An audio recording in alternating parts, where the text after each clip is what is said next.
இந்த எபிசோடானது எப்படி ஸ்டார்ட் ஆகுதுன்னா, ஆன்சஸ், அயக்கா அண்ட் டைசன் இவங்க 2 பேரும் பேசிட்டு இருக்காங்க. இது நடக்க போற மேட்சை பத்தி தான். ஏன்னா நம்ம ஹீரோக்கும் ரயானுக்கு இடையில தானே மேட்ச் நடக்க போகுது. மோஸ்ட் ஆன்டிசிபேட்டட் ஃபைட்டுல இதுவும் ஒன்று. பிகாஸ் ரயானோட கேரக்டருக்கே அந்த ஃபைட் வந்து எந்த அளவுக்கு இன்ட்ரெஸ்டா போகும் அப்படிங்கிறது தெரியும். அதை பத்தி தான் பேசிட்டு இருக்காங்க. நம்ம ஹீரோ வந்து ரயான் கிட்ட தாக்கு பிடிப்பாரா, இல்ல வின் பண்றதுக்கு சான்ஸ் இருக்கா அப்படின்னு. அப்பதான் யமாஷிட்டாவை காமிக்கிறாங்க. அவர் இந்த மேட்ச் நினைச்சு ரொம்பவுமே ஒரி பண்ணிட்டு இருப்பாரு. ஃபேமிலியோட ஹெட் வந்து இந்த மேட்ச்ல தான் உன்னோட பையனோட லைஃப் வந்து அடங்கி இருக்கு அப்படின்னு சொன்னதெல்லாம் யோசிச்சு பார்த்துட்டு இவர் இப்படி அவரோட பையனை நினைச்சு ஒரி பண்ணிட்டு இருக்க. நம்ம ஹீரோ அப்பதான் அந்த இடத்துக்கு வருவாரு. அரேனாக்குள்ள போறதுக்கு முன்னாடி யமாஷிட்டாவை பாப்பாரு. அவர் ரொம்பவே ஒரியாட்டு இருக்கிறத பார்த்துட்டு, கவலைப்படாத, கண்டிப்பா நான் அவனோட பையனை சாக விட மாட்டேன் அப்படின்னு சொல்லிட்டு போக, அப்பதான் யமாஷிட்டா பிரேக் ஆகி அவரோட மனசுல இருக்கிறது எல்லாத்தையுமே சொல்ல ஆரம்பிக்கிறாரு. அந்த ரேயன் சொன்னதெல்லாம் உண்மைதான். ஒரு அப்பாவா நான் ஒண்ணுத்துக்கு ஆக மாட்டேன். என்னோட பையன் கென்சோ, அவன் சின்ன பையனா இருக்கும்போது அவன் வயசுல இருக்கக்கூடிய எல்லா பசங்களும் வெளியே போய் விளையாடிட்டு இருப்பாங்க. ஆனா அவன் மட்டும் ஏதாவது புக்ஸ் படிக்கிறதா இருக்கட்டும், இல்ல ஆர்டிகல் ரீட் பண்றதா இருக்கட்டும், அந்த மாதிரி ஏதாவது பண்ணிட்டு இருப்பான். சொல்ல போனா அவன் வந்து ஸ்போர்ட்ஸ்ல அந்த அளவுக்கு பெட்டர் கிடையாது. ஆனா என் கூட கேட்ச் பால் மட்டும் விளையாடுவான். எல்லாமே நல்லா தான் போயிட்டு இருந்து அந்த ஒரு நாள் வரைக்கும். அவனை ஒரு நாள் அவனோட ரூம்ல போய் பார்க்கும்போது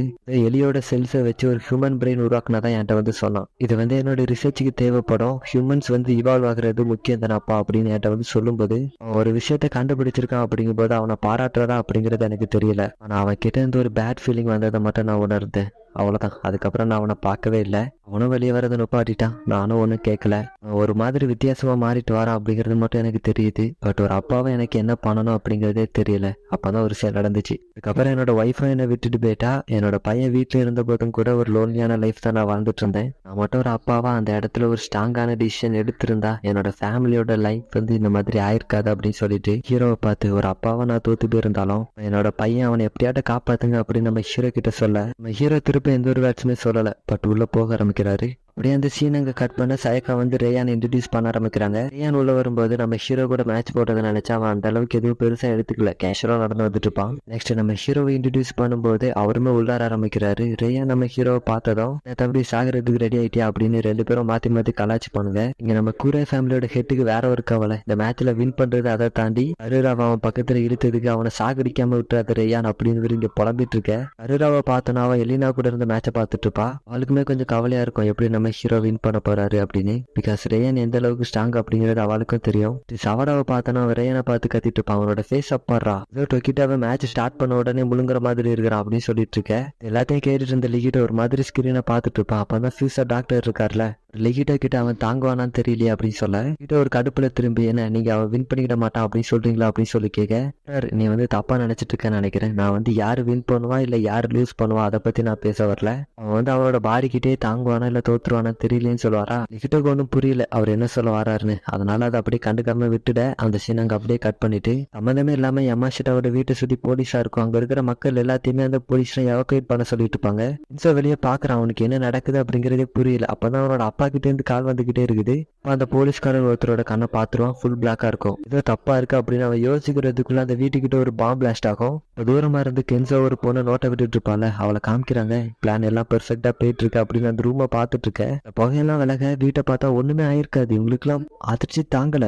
கென்சோ இந்த மாதிரி ஃபியூச்சர்ல அவனோட உயிருக்கு ஆபத்து வந்து அவனை பாதுகாத்துக்கிறதுக்காக மாதிரி வீடை ஃபுல்லாவே மாடிஃபை பண்ணி வச்சிருப்பான். இங்க கென்சோ நான் அவங்கள பின்னாடி இருந்து கண்ட்ரோல் பண்ணிட்டு இருந்தது அவங்களுக்கு தெரிஞ்சிடுச்சா அப்படின்னு இவங்க யோசிக்க, மாஷட்டா கிட்ட இருந்து திரும்ப திரும்ப கால் வந்துகிட்டே இருக்கும். இவன் வந்து அட்டனே பண்ண மாட்டான். இருக்காங்க பதட்டமா இருக்கும். மேட்சும் ஸ்டார்ட் ஆக போகுது, இவனும் காலை எடுக்க மாட்டேங்கிறான் அப்படின்னு அவர் அங்க யோசிச்சுட்டு இருக்க. மேட்சும் ஸ்டார்ட் ஆக போகுது. கொஞ்ச நேரம் கழிச்சு யமாஷிட்டாவை மேட்சை பாக்குறதுக்காக வந்துருவாரு. இங்க ரெஃபரி மேட்சை ஸ்டார்ட் பண்ணி விட, ரேயன் அவனோட கொலை பண்ணக்கூடிய இன்டென்ட்டை மாதிரி ஸ்பெட் பண்ணிட்டு உன்னை கொல்லாம விட மாட்டேன் டொக்கிட்டா அப்படின்னு நம்ம ஹீரோவை அட்டாக் பண்றதுக்காக போவான். வந்த ஸ்பீடுக்கு நம்ம ஹீரோ ஒரு பஞ்சு கொடுப்பாரு. அவன் போன உடனே மறுபடியும் ஒரு பஞ்சு கொடுத்துட்டு அவன் அப்படியே பஞ்ச் பண்ணி கார்னர் புஷ் பண்ணுவாரு. அப்பதான் அவரோட கையை பிடிச்சிருவான். பிடிச்சிட்டு நம்ம ஹீரோவை பார்த்து, என்ன டிப்ரெஷன் உனக்கான ஸ்ட்ரென்த் தந்துருச்சுன்னு நினைக்கிறியா அப்படின்னு சொல்ல, நம்ம ஹீரோ வந்து அவனோட பால்ஸ்லயே கிக் பண்ணுவார். அப்ப குனிவால அவனோட ஃபேஸ்ல ஒரு நீக்கி கொடுத்துட்டு அவனோட தலையை பிடிச்சி சுத்தி தரையிலேயே சாத்திட்டு கிக் பண்ணுவார். ஏதோ ஃபுட்பால் மாதிரி பறந்து போவான். அவனை விடல பிடிச்சு வச்சு வெளுக்க ஆரம்பிக்கிறாரு. நம்ம யமாஷிட்டாக்கெல்லாம் தோணும், ஃபர்ஸ்ட் நடன மேட்சுக்கு இப்ப நம்ம டொக்கிட்ட வந்து ரொம்பவுமே ஸ்ட்ராங்கர் ஆயிட்டாரு அப்படின்னு இங்க யோசிக்க, மவுண்டி கம்பெனியோட பப்பட் இருக்கான்ல, அவன் நம்ம ரேயானை பார்த்து இதுக்காக வட உங்களுக்கு ஹையர் பண்ணும் அப்படின்னு அவன் இங்க யோசிக்க,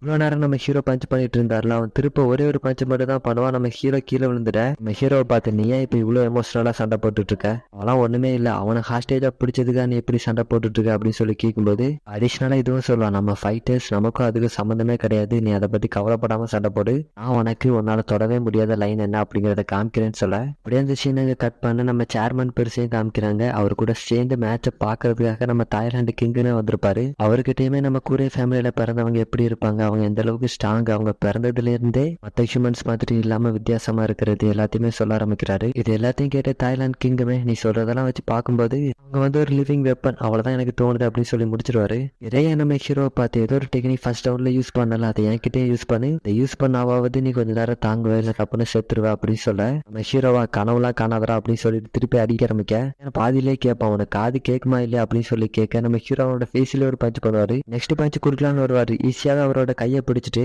நான் சொல்றது புரியலன்னு நினைக்கிறேன், உன்னோட டெக்னிக்கே நீ என்ன மாஸ்டர் பண்ணல, அப்படி இருக்கும்போது நீ வந்து என்ன தோக்கடிக்கிறது அப்படிங்கிறது கஷ்டம் அப்படின்னு சொல்ல இப்படி சொல்லும்போது நம்ம ஹீரோ சுத்தி கிரவுண்ட்ல போடுவான். ஹீரோவோட மண்டையை பிடிச்சி வச்சு செய்ய ஆரம்பிக்கிறான். கியாமா யமாஷிட்டா அவங்க ரெண்டு பேரும் வாயில கையை வைக்கிற அளவு அடிக்க ஆரம்பிக்கிறான். அங்க இருந்து ஃபேங்குமே அந்த மேட்சை பார்த்துட்டு தானே இருப்பான். உனக்கு இப்ப புரிதா டோக்கிட்டா, ஏன் வந்து இன்னுமே அவனோட ஃபேமிலி டெக்னிக் யூஸ் பண்ணவே இல்லை, ஆனா அவன் வந்து ஒன்னு ஓவர் பவர் பண்ண ஆரம்பிச்சிட்டான், இப்படியே போச்சுன்னா ஒன்னு அவன் ஈஸியாவே வின் பண்ணிடுவான் அப்படின்னு ஃபேங் இங்க யோசிச்சுட்டு இருக்க ஹீரோவோட தலையில காலை வச்சிருக்கியான்னு கேட்பான். இப்ப நீ டிரான்ஸ்ஃபார்ம் ஆகுறியா இல்ல உன்னை இப்பவே கொண்டுட்டா அப்படின்னு சொல்லி கேட்க ஹீரோ ரெசிஸ்ட் பண்ணுவார். அப்ப அவரோட முடியை பிடிச்சு தூக்கிட்டு நீ பைத்தியமா என்ன அப்படின்னு அவரோட மூஞ்சில ஒரு பஞ்ச் பண்ணி அனுப்பிவிட கீழே விழுந்த நம்ம ஹீரோவோட மனசுக்குள்ளேயே நிக்கோ உன்னோட ஸ்டைல் ஒர்க் ஆகல அப்படின்னு சொல்லிட்டு அவருக்கு புரியுது அட்வான்ஸ் யூஸ் பண்ண அவரோட லைஃபுக்கு டேஞ்சர் அப்படிங்காலும் யமாஷிட்டா கேட்டுப்பார்ல, என்னோட பையனுக்காக எப்படியாவது வின் பண்ணிருங்க அப்படிங்கறத யோசிச்சு பார்த்துட்டு இந்த மேட்ச்ல வின் பண்றதுக்காக என்னோட உயிரை கூட கொடுக்கலாம் அப்படின்னு சொல்லிட்டு அந்த அட்வான்ஸ் டெக்னிக் அவர் யூஸ் பண்ண யமாஷிட்டா அங்கிருந்து பார்த்துட்டு இருப்பாரு. அதே சமயத்துல ரேயா நம்ம ஹீரோவை பார்த்து இது நீ ஃபர்ஸ்டே பண்ணிருக்கணும் அப்படின்னு சொல்ல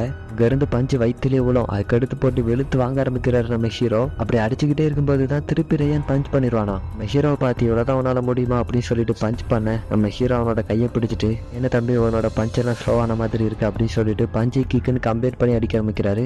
செட்ஸ்னா வந்து இதைத்தான் நான் எதிர்பார்த்தேன் அப்படின்னு இதை யோசிச்சு பாக்குறான். நம்ம ஹீரோ பாஸ்ட்ல இதே டெக்னிக்கை யூஸ் பண்ணி அவங்க கூட சண்டை போட்டிருக்காரு. அவன் எப்படி மென்ஷன் பண்றான்னா நம்ம ஹீரோ உடம்புக்குள்ள ஒரு கடவுள் இருக்கிறதா சொல்றான். இங்க அதே சமயத்துல எனக்கு ரெண்டு பேரும் சேமா சண்டை போட்டுட்டு இருப்பானுங்க. ஈவன் நம்ம ஹீரோ அட்வான்ஸ் டெக்னிக்கை யூஸ் பண்ணாலும் ஏன் வந்து ஓவர் எக்ஸைட்டட் ஆயிட்டான். நீ வந்து நான் இந்த டெக்னிக்கை யூஸ் பண்ணாலும் தாங்குவேன்னு சொல்லிட்டு அவனோட ரிவல் டெக்னிக்கை யூஸ் பண்ண ஆரம்பிச்சிருவானா. இங்க நம்ம பெருசுடே அவன் மறுபடியும் என்கிட்ட கேட்காம அந்த ரிவல் டெக்னிக்கை யூஸ் பண்ணிட்டாடா அப்படின்னு வச்சுட்டு இருப்பாரு. வந்து நம்ம யமாஷிட்டா நோட் பண்றாரு. நம்ம ஹீரோவோட கண் இருக்குல்ல, அது வந்து குறை ஃபேமிலியில இருக்கிறவங்களோட கண் மாதிரி இருக்குது. அட்வான்ஸ் டெக்னிக் யூஸ் பண்ணும்போது மட்டும் அவரோட கண் எப்படி இருக்குது அப்படிங்கறத பாக்குறாரு. அவனுக்கு ரெண்டு பேரும் பயங்கர ஃபியூரியஸா சண்டை போட ஆரம்பிக்கிறானுங்க. யமாஷிட்டா பாக்குறாரு ஹீரோ இந்த டெக்னிக்கை தொடர்ந்து யூஸ் பண்ணாருன்னா அவரோட பாடிக்கு தான் டேஞ்சர் அப்படின்னு யோசிக்க இடத்துக்கு ஃபியூஸா டாக்டருமே வந்துட்டா யமாஷிட்டாவை பார்த்து சொல்றாரு, நீங்க இந்த நேரத்துக்கு நோட்டீஸ் பண்ணிருப்பீங்கன்னு நினைக்கிறேன், அவரோட லைஃப் ஸ்பான் அப்படிங்கிறது இந்த டெக்னிக்கை அவர் யூஸ் பண்ண குறைஞ்சிக்கிட்டே இருக்கும். அவர் இந்த டெக்னிக்கை எப்படி யூஸ் பண்றாருன்னா அவரோட இதயம் இருக்குல்ல, அதை பம்ப் பண்றது மூலமா அவரோட பிளட் சர்க்குலேஷன் அதிகரிக்கிறாரு, அப்படிதான் இந்த டெக்னிக்கை யூஸ் பண்றாரு அப்படின்னு சொல்ல யமாஷிட்டா இது வந்து அவரோட பாடிக்கு எந்த மாதிரியான இம்பாக்டை ஏற்படுத்தும் அப்படின்னு சொல்லி கேட்க கூரை ஃபேமிலியோட ரிமூவல் டெக்னிக் மாதிரி கிடையாது. அவங்க டெக்னிக்கை பொறுத்த வரைக்கும் அவங்களோட லிமிட்டை ஹார்டா ட்ரைனிங் பண்றது மூலமா அன்லீஷ் பண்றாங்க. டொக்கிட்டாவை பொறுத்த வரைக்கும் கண்டிப்பா எஃபெக்ட் அப்படிங்கிறது இருக்கதான் செய்யும். அவரோட பாடி வந்து கொஞ்சம் கொஞ்சமா லிமிட்டை ரீச் பண்ணிடும் அப்படின்னு சொல்லுவோம். இதையும் சொல்றாரு, அவனோட பாடி வந்து நார்மலா எக்ஸாஸ்டட் ஆகிறத விட இந்த டெக்னிக்கை யூஸ் பண்ணும்போது 5 or 6 times வந்து அதிகமாகவே டயர்ட் ஆகுவான். அது மட்டும் இல்லாம பிசிக்கல் டேமேஜ் எல்லாத்தையும் சேர்த்து பார்த்தோம்னா சொல்றது உங்களுக்கு புரியும்னு நினைக்கிறேன் அப்படின்னு அவர் அங்க சொல்லி முடிக்க நம்ம ஹீரோ சண்டை போடுறத பார்த்துக்கிட்டே யோசிப்பாரு, ஒக்கிட்டா கொஞ்ச நாளா சாக போறாரா அப்படின்னு. ரெண்டு பேரும் பயங்கரமா சண்டை போட்டுட்டு இருக்கிறது குரே ஃபேமிலியோட உள்ள மெம்பர்ஸும் பாக்குறானுங்க. நிறைய பேர் குரே ஃபேமிலியோட டெக்னிக்கை எப்படி பப்ளிக்கா யூஸ் பண்றானே அப்படின்னு சொன்னாலும் ஒருத்தர் மட்டும் ரேயான் வந்து நான் இந்த அளவுக்கு ஹாப்பியா சண்டை போட்டு பார்த்ததே கிடையாது அப்படின்னு சொல்லுவாரு. சொன்ன மாதிரி தான் ரேயான் வந்து பயங்கர எக்ஸைட்டடா சண்டை போட்டுட்டு இருப்பான். மோஸ்ட்லி அவன் இந்த டெக்னிக்கை யூஸ் பண்ணதுமே டப்புன்னு வின் ஆயிருவான். பட் இந்த தடவை அப்படி இல்லாம இன்ட்ரெஸ்டிங்கா போகுது அப்படிங்கறனாலே கொஞ்சம் ஹாப்பியா சண்டை போட்டுட்டு இருக்கிறத நோட் பண்றாங்க. இப்பதான் ஃபியூஸா வந்து யமாஷிட்டா கிட்ட இருக்கிறத நினைச்சிட்டு பார்த்த பிறகு நீங்க இந்த மேட்சை கண்டினியூ பண்ண போறீங்களா இல்ல கிவ் அப் பண்ண போறீங்களா அப்படின்னு கேட்க வர இடத்துல பார்த்தா யமாஷிட்டா இல்ல எங்க போனாரும் பார்த்தா அவரோட பையனுக்கு தான் கால் பண்ண ட்ரை பண்ணிட்டு இருப்பாரு. எனக்கு கென்சோ இங்க இருந்தே கால் பண்ணி அலாட் பண்ணிட்டானா பாதிலே நுப்பாட்டிடலாம் அப்படிங்கிற ஒரு ஐடியால தான் கால் பண்ணுவாரு. அங்க பார்த்தா கென்சோ ஆல்ரெடி அந்த அசேஷன் கிட்ட மாட்டி இருப்பான். கிட்ட இருந்து போன் அடிச்சுக்கிட்டே இருக்கும், எடுக்க முடியாது இல்லையா. அப்படியே அந்த சீன் அங்க கட் பண்ணிட்டு அரைநாள காமிக்கிறாங்க. ரெண்டு பேரும் பயங்கர ப்ரூட்டெல்லாம் மாத்தி பஞ்ச் பண்ணிக்கிட்டு இருப்பானுங்க. ரேயானோ டொக்கிட்டா உனக்கான நேரம் வந்துருச்சு அப்படின்னு அவனோட ஃபுல் ஃபோர்ஸை கொடுத்து ஒரு பஞ்ச் பண்ண ரெடி ஆயிட்டு இருக்க ஹீரோவோட பாடி அவரோட லிமிட்டை ரீச் பண்ண ஆரம்பிச்சிடுச்சு. ரேயான் நம்ம ஹீரோவோட கழுத்தை பிடிச்சு தூக்கி ஒரு பஞ்ச் பண்ணி அனுப்பி விடுவோம். ஃபியூஸா இதை பார்த்துட்டு அப்படியே நடந்து போவாரு. அங்கிருந்து யமாஷிட்டா தான் ஒரு பதட்டத்தோட ஓடி வந்துட்டு இருக்க உள்ள போய் பார்த்தா அவருக்கு ஒரு மிகப்பெரிய அதிர்ச்சி காத்துட்டு இருக்கோம். ஹீரோ அந்த மாதிரி கீழே விழுந்திருக்கிறத பார்த்ததும் ஸ்டேடியத்தில் உள்ள எல்லாருமே அவ்வளோதான் முடிஞ்சிருச்சா அப்படின்னு பார்த்துட்டு இருக்கேன். டெட்ஸனா மட்டும்தான் இது இப்படி நடக்கக்கூடாது, கடவுளை இவ்வளோ ஈஸியாக தோக்கடிக்க முடியாது அப்படிங்கிறது எனக்கு தெரியும், டொக்கிட்டா எந்திரிடா அப்படின்னு சொல்லி அவங்க இருந்து கத்த அம்பையர் அவ்வளோதான் மேட்ச் முடிஞ்சிருச்சு அப்படின்னு ஸ்டாப் பண்ணலான்னு போக ரேயான் அவரை ரிசல்ட்டை சொல்ல விடாம தடுத்துட்டு நீ இப்போ மட்டும் அவன் தோத்துட்டான் அப்படின்னு சொன்னா உன்னை கொண்டுருவேன் அப்படின்னு இப்போதைக்கு ரிசல்ட் சொல்ல விடாம தடுத்து வைக்கிறான். கீழே விழுந்திருக்கிற நம்ம ஹீரோவை பார்த்து நான் இது வரைக்கும் இந்த மாதிரி சந்தோஷமா சண்டை போட்டதே கிடையாது, நீ எழுந்துரு, நான் என்னோட ஃபுல்லை கொடுத்து உன்னை முடிச்சு அனுப்பி வைக்கிறேன் அப்படின்னு சொல்ல அங்க இருந்த யமாஷிட்டா நம்ம ஹீரோவை பார்த்து எப்படியாவது திரும்ப வந்துருங்க, இது நடக்கிறதுக்கு நான் தான் காரணம், நான் மட்டும் இந்த மேட்ச்ல நீங்க கண்டிப்பா வின் பண்ணுங்க அப்படின்னு மட்டும் நான் கேட்கலன்னா நீங்க அட்வான்ஸ் டெக்னிக்கை யூஸ் பண்ணிருக்க மாட்டீங்க, இந்த மாதிரி நடந்திருக்காது அப்படின்னு சொல்லிட்டு லைக் பண்ணி கேட்பாரு எப்படியாவது திரும்ப வந்துருங்க அப்படின்னு.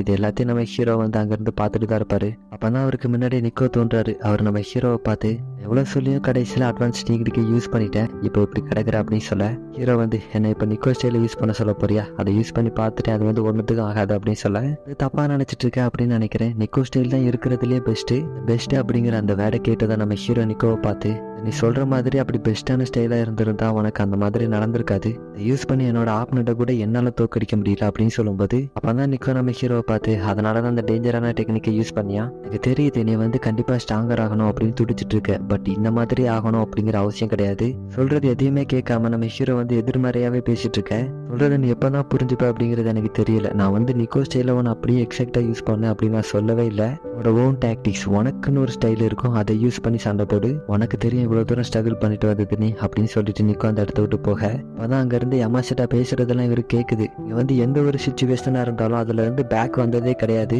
ஒரு நார்மல் எம்ப்ளாயா லைஃப்ல ஒரு பிடிப்பே இல்லாம இருந்தபோது உங்களை பார்த்த பிறகுதான் என்னோட லைஃப் ஆனது வந்து கொஞ்சம் கொஞ்சமா சேஞ்ச் ஆக ஆரம்பிச்சு, இதனாலதான் நான் ஒரு உதவாக்கரையில இருந்து ஒரு மென்னாவே மாறினேன் அப்படின்னு அவர் அங்க இருந்து சொல்லிட்டு இருக்கேன். இங்க இருந்து நம்ம ஹீரோ யமாஷிட்டா கத்தாதே அப்படின்னு சொல்லிட்டு கொஞ்சம் கொஞ்சமா எழுந்திருக்க ஆரம்பிக்க இருக்கக்கூடிய எல்லாருமே டொக்கிட்டா எழுந்திரி அப்படின்னு சொல்லி சேரப் பண்ண ஆரம்பிக்கிறாங்க. ஏன் இதை பார்த்துட்டு சொல்லுவான் நல்லவேளை எழுந்திரிச்சுட்ட இல்லைன்னா போரிங்கா இருந்திருக்கும், ஆடியன்ஸ் எல்லாருமே நம்ம ஹீரோட பேரை சொல்லி கத்திட்டு இருப்பாங்களா, அதை கேட்டுட்டு வந்து அவங்களோட எக்ஸ்பெக்டேஷனை பூர்த்தி பண்ணுவியா அப்படிங்கிறது எனக்கு தெரியல, ஆனா நம்ம வந்து கிளைமேக்ஸை நெருங்கிட்டோம் அப்படின்னு சொல்லிட்டு ஹீரோவை அடிக்க போக இங்க இருந்து நம்ம ஹீரோ யோசிப்பாரு இதை வாட்ச் பண்ணு இதுதான் என்னோட இன்னர் டாக்டிக்ஸ் அப்படின்னு. நம்ம ஹீரோ வந்து அவனோட பஞ்சில இருந்து மிஸ் ஆகி எல்போ வச்சு அடிப்பாரா, அப்படியே ஒரு பிளாஷ்பேக் போறாங்க. அதுல சின்ன பையனா இருக்கக்கூடிய நம்ம ஹீரோக்கு வந்து நிக்கோ இருக்கார்ல இன்னும் டாக்டிக்ஸ் மட்டும் சொல்லி கொடுத்துருப்பாரு, உன்னோட பாடியை சரியான டைம்ல ஸ்டீலாக கத்துக்க, அப்பனோட ஃபோர்ஸை வந்து உனக்கு சாதகமா யூஸ் பண்ணியும் கத்துக்க அப்படின்னு சொல்லியிருப்பாரு, உனக்கு இது போதுன்னு நினைக்கிறேன் அப்படின்னு சொல்லும்போது அப்படியே அந்த ஃபிளாஷ் அங்க கட்டாக நம்ம ஹீரோவா அவனோட கையை பிடிச்சு மூஞ்சில ஒரு பச் பண்ணிட்டு அப்படியே சுத்தி போய் இடத்த பிடிச்சு இழுத்துட்டு இருப்பாரு. பட் ரேயான் இருக்கான்ல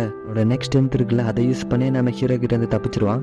பேக்ரவுண்ட்ல நம்ம ஹீரோக்கு நிக்கோ பின்னாடி சொன்னது எல்லாமே ஞாபகம் வந்துட்டே இருக்கும், அது ஒரே டெக்னிக்ல நிப்பாட்டிடக்கூடாது, ஒவ்வொரு டெக்னிக்கும் மாத்தி யூஸ் பண்ணிக்கிட்டே இருக்கணும், அதான் ஆப்பரண்ட்டுக்கு வந்து அவனோட மூவ்மெண்ட்டை ரீட் பண்றது கஷ்டமா இருக்கும் அப்படிங்கிறத ஞாபகப்படுத்திக்கிட்டே வச்சு ரேயானை வெளுத்துட்டு இருப்பாரு. ரேயான் ஒரு பஞ்ச் பண்ணுவானா அதுல இருந்து மிஸ் ஆகி இவர் ஒரு பஞ்சு கொடுக்க ரேயான் திணறி கொஞ்சம் பின்னாடி போனாலும் மறுபடியும் கிக் பண்ணுவான், வரும்ல அந்த காலை பிடிச்சு இன்னொரு காலை தட்டி விட்டுட்டு கீழே விழுந்த ரேயானுக்கு ஒரு லாக் போட ரேயான் தான் ப்ரூட் ஸ்ட்ரென்த் அதிகமா இருக்கும்ல, அதனால நம்ம ஹீரோ தூக்கி வீசிடுவான். இவனுக்கு புரியல இவனோட அட்டாக்கிங் பேட்டர்ன் வந்து எப்படி சேஞ்ச் ஆச்சு அப்படின்னு சொல்லி யோசிச்சுட்டு இருப்பானா. ஹீரோ எந்திக்க அவர் பின்னாடி வந்து நிக்கோவோட ஆறா பேசும். உனக்கு புரிஞ்சிருக்குன்னு நினைக்கிறேன், இது வந்து நான் சொல்லி கொடுத்த நிக்கோ ஸ்டைல் கிடையாது, இந்த நிக்கோ ஸ்டைல் வந்து நீ டெவலப் பண்ணது, கடுத்து எல்லாத்தையும் நீயே பார்த்துப்பேன்னு நினைக்கிறேன், சரி நான் போயிட்டு வரேன் அப்படின்னு சொல்லிட்டு ஹீரோவோட ஆறா அந்த இடத்த விட்டு போக அங்கிருந்து யமாஷிட்டா கத்துறது கேட்கும். உங்க ரெண்டு பேருக்கு இடையில மறுபடியும் சண்டை ஆரம்பிக்க அங்கிருந்து யமாஷிட்டா இன்ஃபர்மேஷன் கொடுத்துட்டு இருப்பாரு. ஏன்னால மறுபடியும் அந்த மோடுக்கு போக முடியாது, ஏன்னா வந்து ஒரு தடவை யூஸ் பண்ணி மறுபடியும் அதை வந்து ஸ்டாப் பண்ணிட்டான், அவனுக்கு அதை மெயின்டைன் பண்ணக்கூடிய அளவுக்கான ஸ்ட்ரென்த் ஸ்டெமினா கிடையாது அப்படிங்கும்போது அவனும் உங்களோட கண்டிஷன்ல தான் இருக்கிறான், தயக்கமே இல்லாம சண்டை போடுங்க அப்படின்னு சொல்ல ரேயான் வந்து ரொம்பவுமே டயர்ட் ஆயிட்டான், ஸ்லோவா தான் ஒரு கிக் பண்ணுவான், அதுல இருந்து நம்ம ஹீரோவும் தப்பிக்க அங்க இருந்து பெருசு கத்திட்டு இருக்காண்டு ரேயான் என்னடா பண்ணிட்டு இருக்க அப்படின்னு. ரேயானோட சிஸ்டர்ல இருந்து மீதி எல்லாரும் டொக்கிட்டு அவ்வளவுதான் கிட்ட நெருங்கிட்டீங்க, அவ்வளவுதான் எச்சு கிட்ட வந்துட்டீங்க அப்படின்னு சொல்லி போட் பண்ணிட்டு இருக்கேன். ரேயான் பஞ்ச் பண்ணலான்னு வருவான், அப்போ நம்ம ஹீரோ வந்து அயன் பிரேக்கர் அப்படிங்கிற ஒரு பஞ்ச் பண்ணுவோம். இந்த பஞ்சுக்காக தான் இவ்வளவு நேரம் வெயிட் பண்ணிட்டு இருந்திருப்பாரு. கரெக்டா ரேயான 0.14 செகண்டுக்கு எஃபெக்ட்னால அன்கான்சியஸா இருப்பான். அந்த சமயத்தை யூஸ் பண்ணி கீழே அடிச்சு போட்டுட்டு நங்கன்னு குத்திட்டு இருக்கு. கரெக்டா ரெஃப்ரி தான் வந்து நம்ம ஹீரோவை பிடிப்பாரு. போதும் அவ்வளவுதான் அவன் தோத்து போயிட்டான், காம்டவுன் ஆக அப்படின்னு சொல்லி கூட்டிட்டு போகவும் ஹீரோ தான் வின்னர் அப்படிங்கறத அனௌன்ஸ்மெண்ட் பண்றாங்க. நம்ம ஹீரோ ஒண்ணுமே முடியாம உட்கார்ந்துருப்பாரு. அங்க இருந்து யமாஷிட்டா ஓடி வந்து நம்ம ஹீரோவை கட்டிப்பிடிச்சு அல ஆரம்பிக்க ஹீரோ யமாஷிட்டாவை தள்ளி விட்டுட்டு அப்படியே நடந்து போக ஆரம்பிக்கிறாரு. ஸ்ட்ரெச்சர்ல அவரை தூக்கிட்டு போகிறதுக்காக வருவாங்க. யமாஷிட்டாவை கேட்டு பாப்பாரு, ஆனா நம்ம ஹீரோ வந்து ஸ்ட்ரெச்சர்ல போற மாதிரி தெரியல. அப்படியே நடந்து போயிட்டு இருக்கும்போது யமாஷிட்டா தான் இது எல்லாத்துக்குமே தேங்க்ஸ் அப்படின்னு சொல்லிட்டு நிக்கவும் இருந்து ஃப்ராங்க் நம்ம ஹீரோவை பார்த்து என்ன யோசிப்பானா, நிக்கோ ஸ்டைல நிக்கோக்கு அடுத்து இன்ஹெரிட் பண்ணிருக்கே அப்படின்னு சொல்லி யோசிக்க பார்ல இருந்து குரோக்கி அதை பார்த்துட்டு தான் இருப்பாரு. அப்ப என்ன யோசிப்பாருன்னா, நிக்கோ உனக்கு கீழே ஒரு நல்ல ஸ்டூடெண்ட் தான் தேர்ந்தெடுத்திருக்க அப்படின்னு இவரு இங்க யோசிக்க நிக்கோ ஸ்டைல் ஏதோ பெருசா இருக்கும் போல. அதே சமயத்துல செட்சனாவை பார்த்தோம்னா வித்தியாசமா ரியாக்ட் பண்ணுவான். ஹீரோவை பத்தி தான் யோசிக்கிறான். நீ வந்து ஒரு அறிவின் கடவுள் மாதிரி எதை பத்தியும் யோசிக்காம ப்ரூட்டலா அடிப்ப, அப்படிதான் நீ, அப்படிதான் நானும் சாகணும்னு ஆசைப்படுறேன். ஆனா இப்ப எதுக்காக நீ வந்து அவனோட டெக்னிக்கை யூஸ் பண்ணிட்டு இருக்க, நீ வந்து அதை மறந்துருப்பல நான் நினைச்சேன் அப்படின்னு கோஸ்டைல யூஸ் பண்ணி சண்டை போடுற நம்ம ஹீரோவை பார்த்து கடுப்பாயிட்டு இருக்க. மாதிரிதான் இவன் டீனேஜ்ல இருக்கும் போதுவே நம்ம ஹீரோ கிட்ட சால்வேஷன் அப்படிங்கிற பேர்ல சுத்திட்டு இருந்திருக்கான். நிக்கோ வந்து இவனை நெருங்க விட்டதே கிடையாது நம்ம ஹீரோ கிட்ட. இப்பவும் அதை பத்தி தான் யோசிக்கிறான். சோ இப்படி இவன் இங்கே கடுப்பாயிட்டு இருக்கும்போது இப்படியே அந்த சீன் அங்க கட் பண்ண நம்ம யமாஷிட்டா வந்து குரே ஃபேமிலி ஹெட் கிட்ட வந்து மன்னிப்பு கேட்டுட்டு இருப்பாரு. கென்சோ வந்து இந்த குரே ஃபேமிலியை டைரக்டா கான்டாக்ட் பண்ணி எதுவுமே பண்ணாம வேற ஒருத்தனை யூஸ் பண்ணி இவங்களை கண்ட்ரோல் பண்ணிட்டு இருந்தனாலதான் இவங்க இப்படி பண்ணிருப்பாங்க. அவன் பண்ணது தப்பு தான், அதனால நான் அவனுக்கு பதிலாக மன்னிப்பு கேட்டுக்கிறேன். அது மட்டும் இல்லாம நாங்களும் மேட்ச்ல வின் ஆயிட்டோம், அதனால அவனை விட்டுருங்க அப்படின்னு சொல்லி கேட்கவும் அவர் சொல்லுவார் யமாஷிட்டா கிட்ட, நான் வந்து விட்டுடுறேன் அவனை, நீ வந்து என்னோட மூடு மாறதுக்குள்ள இருந்து அடுத்து விட்டு போயிரு, அவனை கொள்றது கொல்லாம இருக்கிறது என்னோட மூட பொறுத்து அப்படின்னு சொல்ல யமாஷிட்டா வந்து விட்டுட்டு போயிருவாரு. அப்படின்னு பார்த்தா உள்ள இருந்து ஒரு ஸ்மார்ட் போன் எடுப்பாரு. உள்ள பார்த்தா இங்க நடந்த கான்வர்சேஷன் எல்லாத்தையுமே ரெக்கார்ட் பண்ணிட்டு இருந்திருப்பாரு. ரெக்கார்டிங்ஸ் எல்லாமே நோகி குரூப்ஸ் கம்பெனி சர்வர்ல சேவ் ஆயிட்டு இருக்கோம். ஏதாவது பண்ணாலும் இது ஸ்ட்ரெயிட்டா அங்க வந்து அப்லோட் ஆயிரும். இது வந்து பப்ளிக் பேச்சுன்னா உங்களுக்கு தான் பிரச்சனை.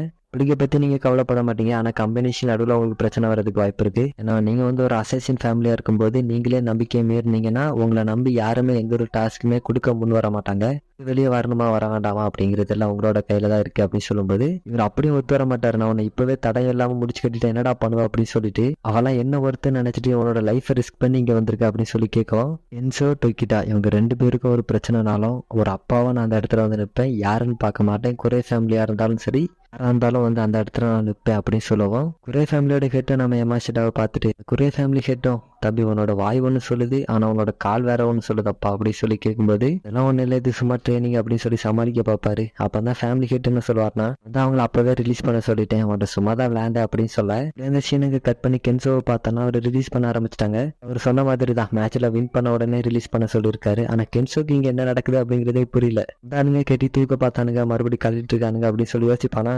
அதுல ஒருத்தன் சொல்லிட்டு போவான், உன்னோட அப்பா தான் உன்னை காப்பாத்தினாரு அப்படின்னு சொல்லிட்டு போக இவனுக்கு வந்து என்னோட அப்பா அவர் என்ன பண்ணாரு அப்படின்னு சொல்லி இவங்க யோசிச்சுட்டு இருக்க. அப்படியே அந்த சின்ன கட் பண்ணி யமாஷிட்டா அந்த பெருசை பார்த்துட்டு பெருசு வயசா இருந்தாலும் நல்லா விளையாடுது அப்படின்னு யோசிச்சுட்டு பின்னாடி திரும்பி போகும்போது பின்னாடி ஆளை விட்டு குத்திர மாட்டீங்களா அப்படின்னு சொல்லி கேட்பாரா. அப்படிலாம் ஒண்ணு குத்த மாட்டோம், நீ நம்பிப்போ அப்படின்னு சொல்லி அனுப்பி விடுவாரு. ஆனா யமாஷிட்டா நம்பல அப்படிங்கிறது தெரியுது. தெரிச்சு ஓடிட்டு இருக்கிறது இவரும் பார்த்துட்டு இருக்க சமயத்துல நம்ம யமாஷிட்டா இருக்காருல அவர் வந்து கொஞ்சம் சேர்மன் பெருசு ரீப்ரசென்ட் பண்ற மாதிரி இவருக்கு ஃபீல் ஆகுது. அப்படி யோசிச்சு பாக்குறாரு. அப்படியே நம்ம சேர்மன் பெருசு பார்த்தோம்னா அவர்கிட்ட தான் நம்ம நோக்கி நிற்பாரு. நோக்கி அந்த யமாஷிட்டா கார்பரேஷன் அப்படிங்கிறது உனக்கு கீழே தான் வரும், அதே மாதிரி நல்ல ஃபைட்டரை தான் தேர்ந்தெடுத்திருக்க, எல்லா கம்பெனியும் அவங்களுக்கு கீழே 1-2 சப் கம்பெனி வைக்க தான் செஞ்சிருக்காங்க அப்படின்னு சொல்லுவாரா. இவங்க பேசிட்டு இருக்கும்போது நோக்கி ஒன்று மனசுல யோசிப்பாரு, கண்டிப்பா நீ இப்ப இருக்கக்கூடிய இடத்துல இருந்து உன்னை கீழே தட்டிட்டு நான் அந்த இடத்துக்கு வந்து கென்கன் அசோசியேஷனை மொத்தமாவே மாத்துவேன் அப்படின்னு இவங்க யோசிக்க இந்த சீனுங்க கட் பண்ணி குரே ஃபேமிலியோட ஒரு 3 மெம்பர்ஸ் இருப்பானுங்களா அவங்களுக்கு காமிக்கிறாங்க. அதுல ஒருத்தர் நம்ம தாத்தா குரே ஃபேமிலியை டேக் ஓவர் பண்ண பிறகு இதான் ஃபர்ஸ்ட் லாஸ் அப்படின்னு சொல்ல இன்னொருத்தர் வந்து மொத்தமா சேர்த்து பார்த்தா ஒரு 4 தடவை தோத்துருப்போம் அப்படின்னு சொல்லி இவங்க இங்க பேசிட்டு இருப்பாங்களா. அப்படியே அந்த சீனுங்க கட் பண்ண கருதா இருக்கார்ல அவளோட ட்ரெஸ் எல்லாத்தையும் கலத்தி போட்டுட்டு டொக்கிட்டா வந்து ரேயான தோக்கடிச்சிட்டாரு. அப்படி இருக்கும்போது அவர் தான் என்னோட ஹஸ்பண்டா இருக்கிறதுக்கு சரியான ஆளு, அது மட்டும் இல்லாம இதுதான் பேபிஸ் ஃபார்ம் பண்றதுக்கு சரியான டைம் அப்படின்னு சொல்லிட்டு நம்ம ஹீரோவை தேடி ஓடிட்டு இருப்பாளா. அவ கூட ஒருத்தர் நின்றுட்டு இருப்பார்ல அவரு என்ன யோசிப்பாருன்னா, ரேயான தோக்கடிச்சிருக்கான், அவன் கருராவை மேரேஜ் பண்ணி குரே ஃபேமிலியில ஒரு மெம்பர் ஆனானா நல்லா தான் இருக்கும், ஆனா அதுக்கு அவனோட சம்மந்தமும் வேணும் அப்படின்னு சொல்லி இவரு இங்க யோசிச்சுட்டு இருக்க. இவர் எதுக்காக இப்படி யோசிப்பாருன்னா, நம்ம ஹீரோ வந்து ரேயான தோக்கடிச்சிட்டாரா அதனால தாத்தா ஒத்துப்பாரு அப்படின்னு நினைச்சு சொல்லுவாரு. அதே சமயத்துல தாத்தா அங்க இருந்து சொல்ற மாதிரி இவருக்கு தோணுது, மேட்சும் கருராவும் வேற வேறடா, அந்த ரெண்டே ஒண்ணு சேர்க்காத, இப்படி அவங்க 2 பேரும் கல்யாணம் பண்ணிட்டு வந்தாலும் அவங்களுக்கு என்னோட பிளெஸிங்ஸ் இருக்கவே இருக்காது அப்படின்னு சொல்லிட்டு இருப்பாரா. அப்படியே அந்த சீன் அங்க கட் பண்ண யமாஷிட்டா அவனோட பையனுக்கு போன் பண்றாரு. அவனும் அந்த இடத்துல போனை பிக் பண்ண வேற பேசுறாங்க, இதை நம்ம ஹீரோவும் அப்பாவா அப்படின்னு சொல்லி பாத்துட்டு இருப்பாரு. அந்த இடத்துல இருந்து அக்கியமா வருவாங்க. டாக்டர் கிட்ட போக சொன்னா என்னடா பண்ணிட்டு இருக்க அப்படின்னு நம்ம ஹீரோ கிட்ட கேட்க இவர் அதெல்லாம் ஒண்ணு தேவையில்ல நான் பாத்துக்கிறேன் அப்படின்னு சொல்லுவாரா. மேட்ச் அப்போ நான் உன்னை நினைச்சு எந்த அளவுக்கு ஒரி பண்ணேன் அப்படிங்கிறது எனக்கு மட்டும் தான் தெரியும் அப்படின்னு அக்கியாமா சொல்லும்போது ஹீரோ அக்கியாமா பத்தி கேட்பாரு, நீ எப்பவுமா சாஃப்டா பேச கத்துக்கிட்ட அப்படின்னு சொல்லி கேட்கும். அப்படியே சீன் ஒரு மாதிரி போக யமாஷிட்டா கரெக்டா வந்து என்னோட பையனை காப்பாதனுக்கு நன்றி அப்படின்னு சொல்லி அழ ஆரம்பிச்சிருவாரா. ஹீரோ அவரோட தோல்ல தட்டி ஹாம்பல இருந்து அழக்கூடாது அப்படின்னு சொல்றத இருந்து அக்கியாமா இவன் இன்னும் மாறலடா அப்படின்னு மாதிரி பாத்துட்டு இருப்பாங்க. நம்ம ஹீரோவும் யமாஷிட்டாவை கூப்பிட்டு சாப்பிட போக அக்கியாமா கேட்பாங்க, இந்த ரயானுக்கு இன்ஜுரி ஆயிருக்கு, டாக்டர் கிட்ட போகாம எதுக்கிட்ட சாப்பிட போற அப்படின்னு சொல்லி கேட்பாங்களா. ஃபைட் பண்ணதுக்கு அப்புறம் என்னோட உடம்புல ரத்தம் கம்மியா இருந்த மாதிரி இருக்கு, அதான் சாப்பிட போறேன் அப்படின்னு சொல்லுவாரா. அப்படின்னா கண்டிப்பா நீ டாக்டர் கிட்ட தான் போகணும், எதுக்கு சாப்பிட போற அப்படின்னு சொல்லிட்டு அவரு பின்னாடியே போயிருவாங்க.